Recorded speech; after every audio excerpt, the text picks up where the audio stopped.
All right, we're back and ready to check out all the latest with Helldivers. And here's a quick question for you.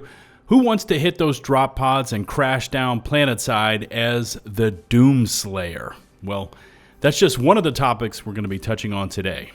Welcome to the channel. It's LtBuzzLitebeer, and crossover events are again being discussed outside of Arrowhead. The current major order is a bit touch and go right now. The bots taking even more of a backstage to the bugs, which is an interesting thought. And then another diver's story of a bad host gone wild, which if I ever saw this happen, I'd probably just go freaking nuclear. Remember to hit subscribe, it's free, and it really helps out the channel. And while you're at it, ring that notifications bell to receive my latest upload alerts. And bring on all the latest from Helldivers.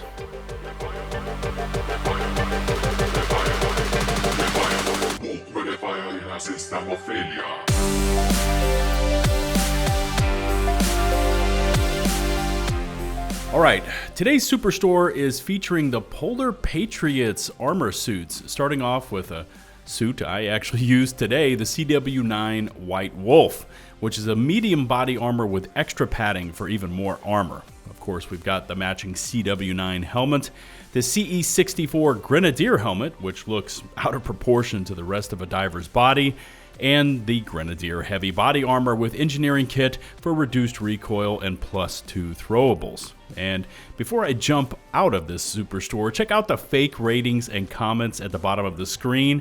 And sometimes you're going to see these with two of the same score and comments. This one says, "My wife said it's this or her. She will be missed," by Bronco Patriot. I don't know, man. This game sometimes, am I right? It's just downright silly. The galactic map is looking a bit iffy right now. I mean, anytime we get into bot major orders, it's gonna get a bit iffy, but a 6-day campaign spread over 5 planets is always a tall order. We are right now at about 4 days to go, and we've taken Wazat, that's it, which has only temporarily disabled the longer extraction timers, leaving us with Wezin, Ustatu, Vega Bay, and Varelia 5. Now, Vega Bay, where the bulk of our bot diver forces are located, has not even reached 25% liberated. And once we get that one handled, we still have 3 planets to go. And yeah, maybe you're seeing the issue here.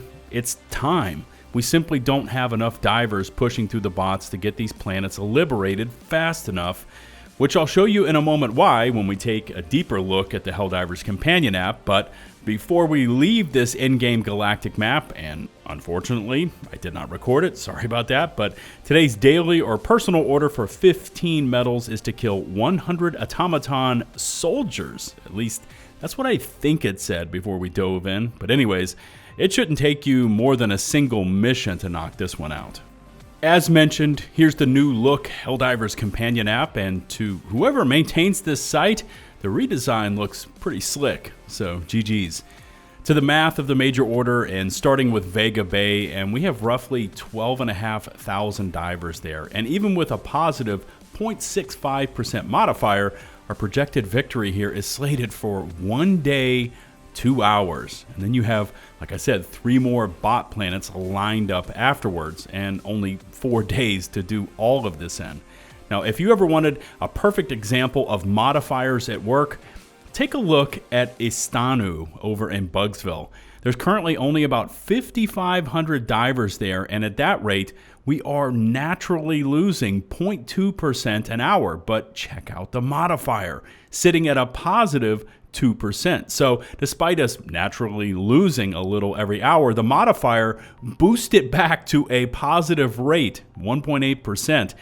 It's crazy how these things work out, right? And I always encourage every diver out there to check this app out just for a few seconds, because I read a lot of your comments. How could we have 25,000 divers on a planet and still be losing at that percentage?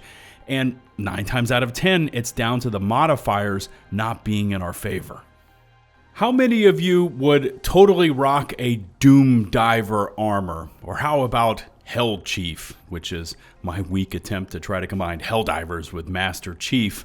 And Game Rant is back with this headline: Helldivers 2 could skate on thin ice with crossovers. Now, to be upfront and just to kind of clear the air, we've not seen this actually confirmed by any members of the dev team. In fact, I think it was more the opposite. But the concept, if managed perfectly, is an interesting topic for Helldivers. Quote, "The recent announcement of Helldiver 2's next major update is a promising step forward. Scheduled to launch August the 6th, the Escalation of Freedom update brings more enemies and even a higher difficulty level to the mix. However, due to Helldiver 2's live service approach, there has been speculation that the game may eventually feature crossovers. Although crossovers in live service games are quite common, Helldivers 2 is likely best served by avoiding such collaborations." So here in this opening statement, they're actually saying they think it's better that Helldivers 2 does not do any of these crossovers. Of course, there are specific arguments to be made for certain franchises to be featured in Helldivers 2, but it would ultimately be best to avoid them. It's easy to imagine a scenario where a player is fully immersed in a battle with automatons, only for them to be distracted by a player wearing a Doomslayer or Master Chief skin. Iconic sci-fi game franchises like Doom, Halo, and Dead Space seem like good crossover ideas at first, but they could ultimately fall flat and feel like a cheap gimmick. And to kind of wrap this up, Game Rant finishes up with, "As of now, developer Arrowhead Game Studios has no known plans to bring crossovers to Helldivers 2. However, the developer hasn't fully rejected the idea either. Previous statements from community manager Team Bird expressed the studio's willingness to include crossovers, but only if they make sense with the lore of Helldivers 2. Out of all the potential collaborations to come to Helldivers 2, Fallout could possibly be the best, since both franchises deal with the dangers of propaganda." Now, I've sifted through tons of past Helldivers news articles and posts, and if memory serves me, I think it was Johan pushing back against certain crossover ideas like Fortnite characters running around in Helldivers. At least I think it was him, but I could be wrong. It would be interesting to see what you ladies and gents think of this crossover idea. Now for me, I'm kind of on the fence with it. It would need to fit with the Helldivers vibe, of course, like Halo, like Doom, and Warhammer. Maybe something like a week of Doom, where every player gets to rock one of 3 Doom cosmetic sets and we all dive planetside as Doomslayers. Make it a limited time event, and once done, those cosmetics are taken away and we're left with a Doom-inspired cape or something like that. It might be cool to see the Halo Pelican just randomly show up at Extraction just to literally shock divers as they attempt to get off the planet. I mean, that would be pretty epic. Maybe even a mech that looks like a space marine. Now, as far as the X's and O's of this, I don't know exactly how to make it all work. Limited time events left with inspired Helldivers cosmetics, or just go full cosmetic sets. Let me know where you stand on all of this by dropping me a comment, and I'm going to try something new. I'm going to showcase the top 3 comments from this video in my next Helldivers upload. Bugs versus bots, it's the tale as old as time when it comes down to Helldivers, and the recent Escalation of Freedom trailer has kind of reignited that discussion. As pointed out by this headline, I'm worried the best part of Helldivers 2 is being forgotten in the new update. Screen Rant does point out an interesting byline from that trailer, and it has to do with the amount of new content and enemy types for each faction. Quote, "The Automatons' relatively minute focus suggests Determinants will continue their run as the preeminent foes in Helldivers 2. Well, that was kind of difficult to enunciate there. Anyways, 3 new bug units are coming to Helldivers 2 in Escalation of Freedom, with one entirely novel, albeit another carryover from the original Helldivers.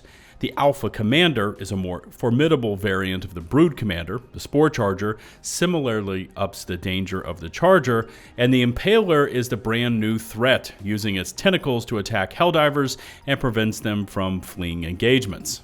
Conversely, the Automatons are set to receive only 1 new unit so far, the Rocket Tank, although I think we confirmed there's actually another one, those jetpack guys that now have the massive machine guns attached to their arms. Anyways, it's admittedly a fun addition, especially with the versatility that comes with its ability to be used as a mobile artillery battery. Although there may ultimately be the same number of new units for each enemy faction once the Escalation of Freedom update actually releases, the apparent skew and the Automatons' relatively minute focus suggest the Terminids will continue their run as the preeminent foes in Helldivers 2.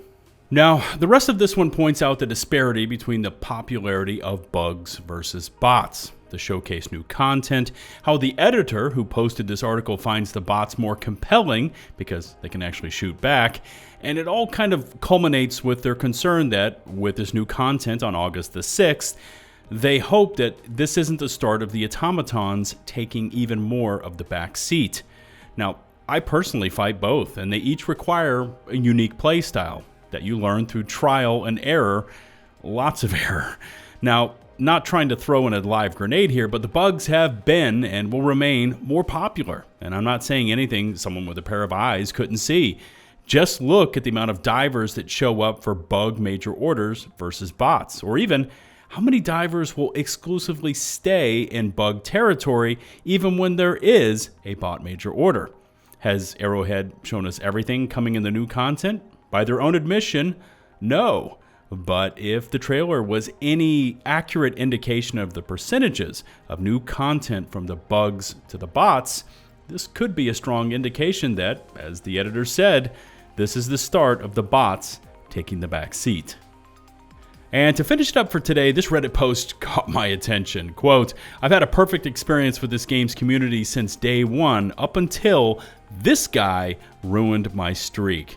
And this one really got me riled up, and I wasn't even part of this squad. Check it out. For context, me and my team finished every main and side objective, and somebody called in the extraction, as one should do. And instead of saying anything before, like, hey, don't extract yet, or let me call in the extraction, the host, listen to this, decided to cancel the entire mission at the very end. Whole thing took like 30 minutes. Say this amazing message in the screenshot, then kicked everybody. We were a pretty good team too. I'm sorry, I didn't realize you, Mr. High and Mighty Squad Leader, were the only one allowed to touch the fucking extraction terminal. I can't. I want to say something here, a lot more, but it's best to just let it be. Remember to drop me a comment. Top 3 get featured in the next video. Remember to hit subscribe and to ring that notifications bell. All my socials can be found in the video description. And a massive thank you goes out to the nearly 236,000 of you legends from across the planet who have taken the plunge, you've hit subscribe, and you tune in to support me and my content. Until the next one, this is LtBuzzLitebeer signing off.